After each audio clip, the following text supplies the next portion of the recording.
What happened? His head fell off. His head fell off? Yeah, he was pretty old. Oh! That's it. I've had it with this dump! We got no food, we got no jobs, our pets' heads are falling off! Pussy, pussy, pussy, can't you see? You bitches can't do it like me. Motherfuckers stay mad like I killed the mom or something. If you really didn't care, you'd let it be, yeah. This is a Pink Guy track, a remarkable one. Simple production simply taken over by Pink Guy's careless yet effective flow, with lyrics about the unnecessary caring of others, suicidal remarks, and furthermore. Such a rapping segment wouldn't be remembered if not for its beautifully constructed hook. I live in a constant state of fear and misery. Do you miss me anymore?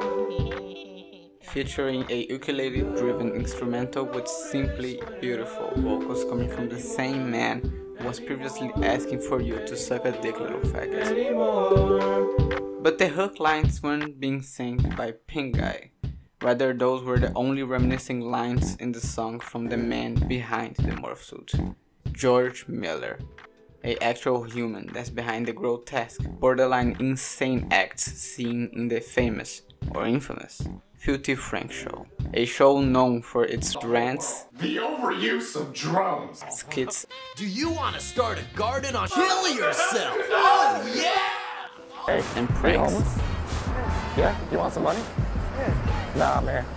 You just got pranks.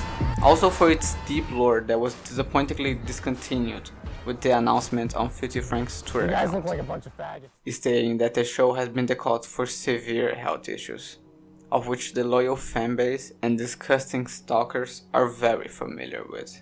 The change was convenient, followed by the announcement of a book of which purpose was to fulfill the unfinished lore of the show. Maybe a last money grab, maybe a heartfelt goodbye message in the form of a huge book. You be the judge.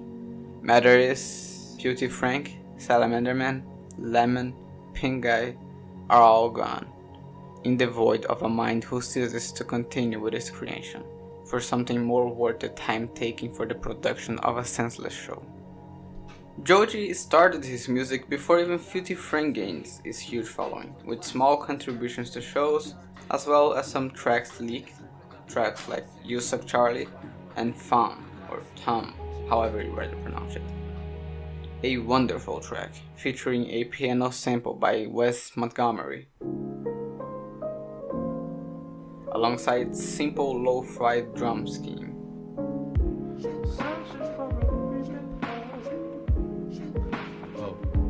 Introducing the first of the three acts in the song, Joji starts with a simple delivery before going on a rap flow. Yo, the pitter patter gave a rather instant lather feeling. Rhymes about regretting shitty attitudes, taking the train to Brooklyn once rain is prominent at the moment. To go to BK, I can't defeat rain. Then suddenly, shaky sounds beneath a background of fireworks come by, as the wind slowly brings us to the second act, the burst of the same beat, but with more delicate changes. Background vocals and moodier tones set to touch the heart of the listener, not as effective as the vocal delivery of Joji. Before the intense build-up of the hook comes by, dramatic background vocals fill in.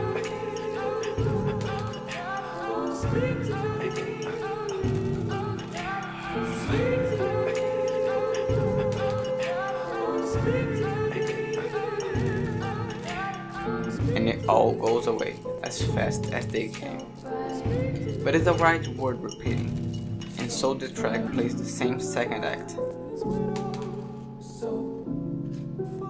but with even more intensity.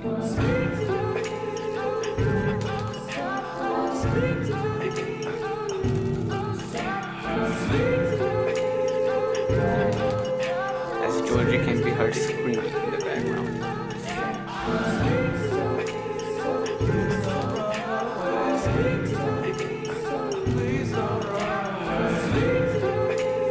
everything is at its peak. And then they vanish, leaving you with an amateur cover of a Ariana Grande song before the ukulele comes in and Joji begs.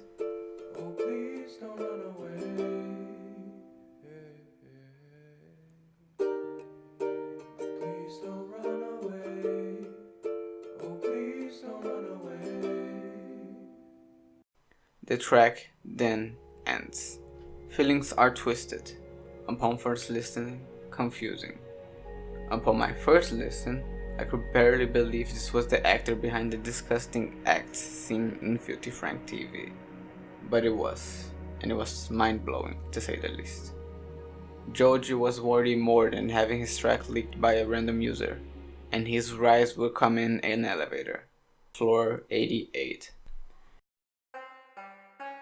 88 Rising was the main focus when it came to Asian musicians, notably artists like the rap group Higher Brothers or the solo work of Keith Ape. But mostly, the truly noticeable pillar had to be Rich Jigga, a young name who built his own reputation out of his harsh voice tone and menacing, sometimes hilarious lines. Do nothing cause your mama raised a pussy. Every time I walk through the drop top, can't help but close my eyes cause my wear's so glossy. Goddamn. A label to creep fear on national labels to come, as their originality, fresh talent, and dedication showed the best traits to a successful company. And that's what 88 Rising came to be, and that's what brought Joji into a professional landscape for his music career. 88 showed interest in Joji long before he had ended Filthy Frank, with some of the leaked singles and even more hidden material being uploaded by 88, maybe as a showcase of their relationship with Joji. And as he focused on building up his second release for his alter ego, the Pink Season full-length album, Joji left some tracks for us to enjoy, and quite beautiful ones, like Plastic Taste, and a collaboration with Shamana with the song Beside You, or Beside You. But even with these few official releases, what got people interested in Joji were the micro appearances on the Pink Guy album. Attention-picking moments, like in the ending of Tribute to Ronald, where the piano beats goes into this rainy, gloomy mood with simple, nice vocals and backing vocals. It's moments like these when you're reminded to stay sane in the midst of all this madness.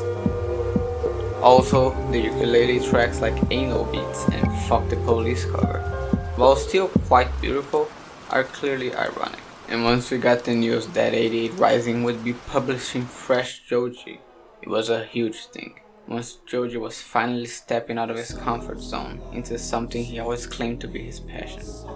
And if that's the case for Joji, we're sure he doesn't want to waste his time with Filthy Frank anymore. And while we may miss the old rants, the funny tracks, and the bizarre characters, Joji kept his promise. But I promise you